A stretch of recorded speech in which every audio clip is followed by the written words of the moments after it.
वक्त की बड़ी खबर छत्तीसगढ़ के बीजापुर से, जहां नक्सलियों ने जवानों से भरा एक पिकअप वाहन जो है उसको उड़ा दिया। और इस हमले में अब ये खबर आ रही है कि 9 में से 7 जवान शहीद हो गए हैं।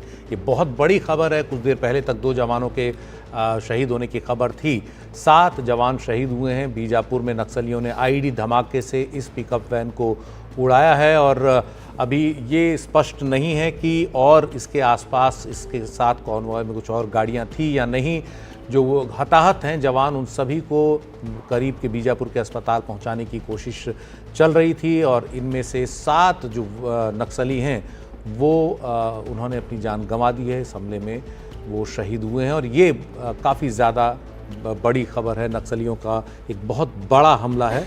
ये कुछ शुरुआती तस्वीरें आ रही हैं जो बता रही हैं कि कितना बड़ा पैमाना था इस धमाके का, जिससे ज़मीन में कितना गहरा बड़ा गड्ढा हो गया ये दिख रहा है। इसका यानी मतलब ये है कि आईडी जो है, जो विस्फोटक है, इम्प्रोवाइज्ड एक्सप्लोसिव डिवाइस, उसको काफ़ी ज़्यादा मात्रा में वहाँ पर लगाया गया था और जैसे ही गाड़ी उसके ऊपर से गुजरी, रिमोट कंट्रोल से नक्सलियों ने उसे उड़ा दिया। अभी इस मामले में कई और जानकारियां सामने आनी बाकी हैं, लेकिन ये अपने आप में एक बड़ा नक्सली हमला है।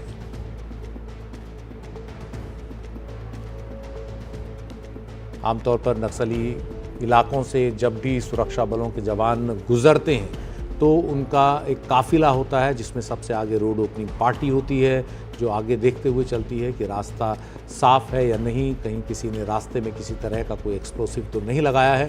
अभी ये स्पष्ट नहीं है कि ये कोई रोड ओपनिंग पार्टी का हिस्सा थी गाड़ी, या फिर ये जवानों को लेकर आमतौर पर इसी तरह चलती थी। कुछ और जानकारियाँ आएंगी एनडीटीवी पर। सबसे पहले मौका वारदात की तस्वीर बीजापुर की, जहां एक पिकअप वैन को, जिसमें 9 सुरक्षा बलों के जवान बैठे हुए थे, उसे नक्सलियों ने आईईडी धमाके से उड़ा दिया। और धमाका इतना ज़बरदस्त था, इसका अंदाज़ा आप लगा सकते हैं इस गड्ढे से जो इस धमाके की वजह से हुआ। निश्चित ही इससे गाड़ी एकदम परखच्चे गाड़ी के उड़ गए होंगे। हमारे साथ हमारे सहयोगी जुल्फिकार हैं। जुल्फिकार, ये जो पहली तस्वीर आई है बता रही है कि आईईडी धमाका बहुत ही भयानक था, बहुत बड़ा गड्ढा उस जगह पर हो गया है। कुछ और अपडेट आपके पास इस घटना से जुड़ा हुआ है? माओवादी इस तरीके की घटना को अंजाम देते हैं, किसी भी आईईडी को ब्लास्ट करते हैं तो उसमें इसके पहले भी जितनी घटनाएं हुई हैं और जो भी वाहन उसके ऊपर से गुजरता है उसके परखच्चे उड़ जाते हैं, क्योंकि बड़ी मात्रा में वहाँ पे विस्फोटक जो है उसको सड़क के अंदर बिछा देते हैं और जैसे ही वाहन वहाँ से गुजरता है और उसमें ब्लास्ट कर दिया जाता है। यहाँ पे भी कुछ इसी तरीके का है और अब तक की जो सूचना आ रही है उसमें ये है कि 7 जवान शहीद हुए हैं और कुछ और जवानों के घायल होने की सूचना भी आ रही है। हालांकि इस बात की पुष्टि नहीं कितने लोग घायल हुए हैं और अभी इसकी जानकारी जो सुरक्षा से जुड़े हुए आला अधिकारी हैं वो अभी पूरी जानकारी देने से बच रहे हैं, क्योंकि हो सकता है कि इसमें कुछ और भी कैजुअलिटी हुई हो। हालांकि इसके पहले हमने उप मुख्यमंत्री आवास में बात की, वहाँ के लोगों से बात की, तो उन्होंने यही जानकारी दी कि ये घटना हुई है और इस घटना में 7 जवान शहीद हुए हैं।